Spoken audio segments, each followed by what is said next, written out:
The Caitlin Clark experience is back, and it's only getting better. Since Caitlin Clark entered the WNBA last year, a total of 60 logo shots have swished through the nylon. She has accounted for 22 of them, 3 of which came in quick succession against the New York Liberty on Saturday. It was a 9-point, 43-second flurry of long shot threes, channeling both Reggie Miller and Tyrese Haliburton at once, sending Gainbridge Fieldhouse into a frenzy after her 19-day absence due to a quad injury. Her hoop stats started collecting data on logo threes, attempts made from 30 to 47 feet, in 2018, but in just 45 games, Clark has already logged more than anyone else. More than her progenitor, Sabrina Ionescu, who has 19, one of which came on Saturday. More than Dawana Borna, who has 17. More than Diana Taurasi, who has 8. It's not just the distance but the way she dribbles into them, making the brazen look casual. Far from being rusty, Clark exploded Saturday like a shaken bottle of champagne left in the fridge too long. She finished with 32 points, 9 assists, and 8 rebounds while handing the Liberty their first loss of the season. Most impressive of all, she tied a career high with 7 threes, 6 of them in close proximity to 4 different logos. Only 3 were considered beyond 30 feet, but even that is the most ever by a single player in a single game. Numbers and tracking data can be finicky, but they tell a story our eyes can confirm. Clark does things nobody else can do, and is doing them earlier in her career. Only one other player, Candace Parker, has ever put up 32 points, 9 assists, and 8 rebounds in a W game before. Parker, a living legend, was 32 when she did it. Clark is 23, just a quarter of the way into her second season. This is why Indiana accelerated its rebuild in free agency this offseason, why it's building a $78 million practice facility, and why it swapped Christy Sides for a decorated future Hall of Famer in the coach's seat. After a rickety, absence-riddled beginning to the season, the Fever are just 5-5, with an uphill climb to reach the level of the healthy Liberty, who were out 2 key starters in Jonquil Jones and Leonie Febish on Saturday, and Minnesota Lynx.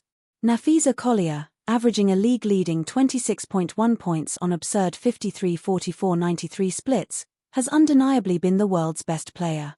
But Clark's emphatic return was a reminder that an MVP run, and even a title, remains possible this year, even, hell, especially if it's a long shot. Clark's teams have a knack for developing rapid in-season chemistry, dating back to her time at Iowa. While Indy is just .500 now, there are still 3 months before the postseason even begins. Last year's Fever infamously began the season 1-8 before their improbable playoff run. Despite the injury, Clark looks sharper than she did a few weeks ago, using her time off to see the floor from a coach's perspective. Clark's last game before her return was also against the Liberty, but her performance couldn't have been more different. In their first matchup, the Liberty forced Clark into 9 missed triples and a staggering 10 turnovers, including a game-winning, expertly scouted final strip by Natasha Cloud, a sturdy, experienced, quick-thinking, and quick-moving defender almost lab-designed to impede the Fever's star. Cloud knew exactly what Clark wanted to do coming off the screen: crossover, step back to the left, and shoot. So did the rest of her Liberty teammates, who forced Clark to shoot going to the right all night. The Liberty got the best of the Fever in that clash, but Clark got her revenge this weekend with the right adjustment. She set up her logo triples with drives. In the first quarter Saturday, after getting switched onto Kennedy Burke, who was funneling her to the right, Clark could have opened the game with a step back. But she used an in-and-out dribble, an early season favorite, thus far, to shake Burke, before jump-stepping into a floater. Then, she crossed over, got a foot into the paint, evaded the help with a spin move, and drove into N&1 banker on Rebecca Gardner, a succession of moves that simply was not in her bag last season. The threat of Clark getting into the paint eventually opened everything up from deep. On Clark's first logo 3, Maureen Johannes had no choice but to give her space. On her second, a transition bomb with all her momentum going forward, Cloud was literally running backward. On the third, her patented lefty step back, Clark's rhythm rendered the defense irrelevant. Later in the first, it was her own drive and a serious miscommunication by New York that created space for her most open triple of the night. By the end of the half, she had reduced the game's most decorated active player, in the guts of another title hunt, to awed laughter. The Liberty's head coach, Sandy Brondello, could only applaud. Saturday's return offered the full gamut of the Caitlin Clark experience. She makes you feel everything, the genius and the madness, the breathtaking highs and the stomach-dropping lows. 7 threes, sure, but 7 turnovers too. Clark sees things nobody else can. Sometimes she also sees things that aren't there.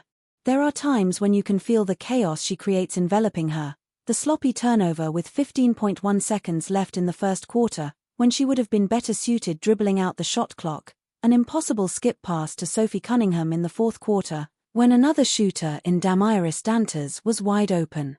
Maybe I'll introduce her to DD in the locker room, Fever coach Stephanie White quipped after the game, adding, "We have the conversation about not making the home run play, just making the easy one," and she managed the game impeccably from there on out. A showwoman by heart, she sometimes plays to the crowd more than to the needs of the game. It's a tough job being the musician and the orchestra conductor all at once, but she's figuring it out. After the Fever held the lead at the half, the Liberty opened the second on a 7-0 run, capitalizing on missed shots and turnovers. Things could have snowballed when Brianna Stewart poked away Clark's pocket pass through traffic, intended for Aliyah Boston. But after having suffered through a few defense-optional possessions before the turnover, she snatched the momentum back, sprinting down the floor and stripping Stewart to make up for her mistake. Clark doesn't always need a logo bomb or pass through traffic to make her presence known. From there, the Fever turned it on defensively, and made a tactical discovery while pulling away. "When we came off the ball screen, they weren't giving up the pocket as much," Clark said after the game. "And I think that's where a few of my turnovers came, as I was used to AB being open directly in the pocket. But then it was the spray on the weak side. Lexi Hull had a couple. Kelsey Mitchell had a couple. Once we really figured that out, we took advantage of what they were giving us." New York wouldn't score for the next 4 minutes, while the Fever rattled off 19 uninterrupted points. What started off as a Caitlin bonanza in the first quarter morphed into a complete game, with Indiana maximizing the attention her presence demands, hitting 9 threes in the second half. In that sense, the difficulty of guarding Clark inside-out is reflected on the rest of the roster. Clark's threes rule SportsCenter, but the Fever critically lead the WNBA in points in the paint. When they're hitting the right notes at the right time, guarding both is borderline impossible.